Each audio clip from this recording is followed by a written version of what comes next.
تبارك الذي بيده الملك وهو على كل شيء قدير الذي خلق الموت والحياة ليبلوكم أيكم أحسن عملا وهو العزيز الغفور الذي خلق 7 سماوات طباقا ما ترى في خلق الرحمن من تفاوت فارجع البصر هل ترى من فطور ثم ارجع البصر كرتين ينقلب إليك البصر خاسئا وهو حسير ولقد زينا السماء الدنيا بمصابيح وجعلناها رجوما للشياطين وأعتدنا لهم عذاب السعير وللذين كفروا بربهم عذاب جهنم وبئس المصير إذا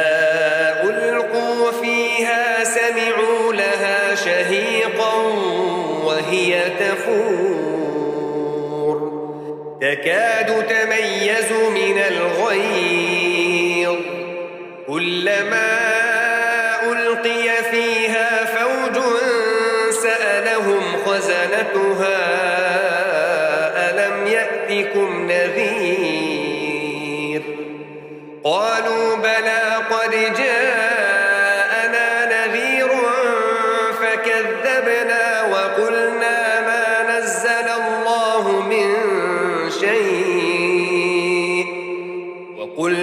ما نزل الله من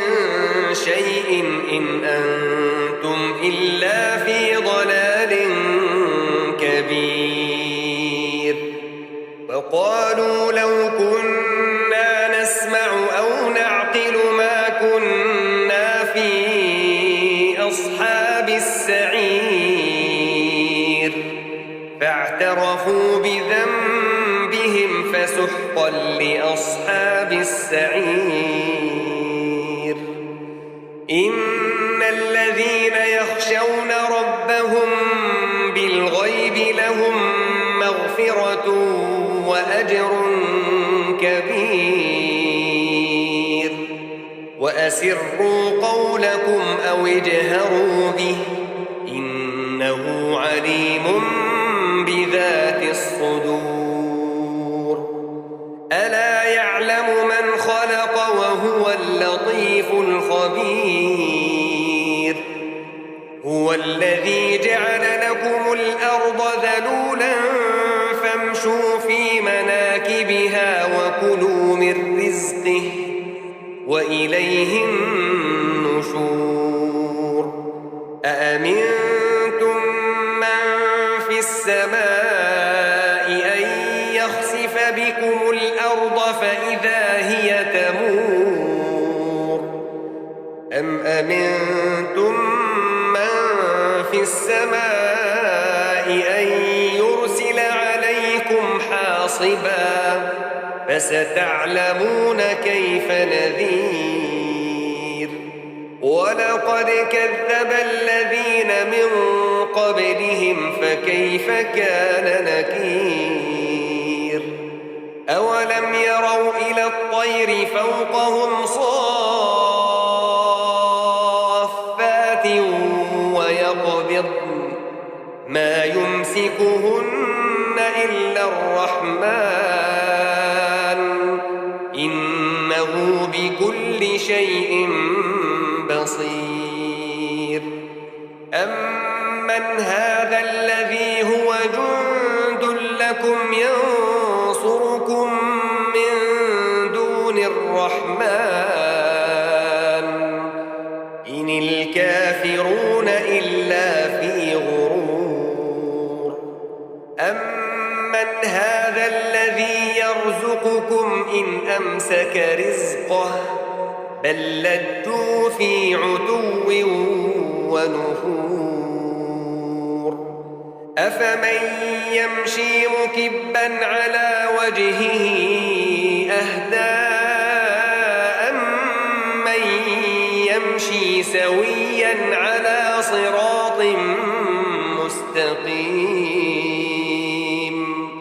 قل هو الذي أنشأكم وجعل لكم السمع والأبصار والأفئدة قليلا ما تشكرون قل هو الذي ذرأكم في الأرض وإليه تحشرون ويقولون متى هذا الوعد إن كنتم صادقين قل إنما العلم عند الله وإنما أنا نذير مبين فلما رأوه زلفة سيئت وجوه الذين كفروا وقيل هذا الذي كنتم به تدعون قل أرأيتم إن أهلكني الله ومن معي أو رحمنا فمن يجير الكافرين من عذاب أليم قل هو الرحمن آمنا به وعليه توكلنا فستعلمون من هو في ضلال مبين قل أرأيتم إن أصبح ماؤكم غورا فمن يأتيكم بماء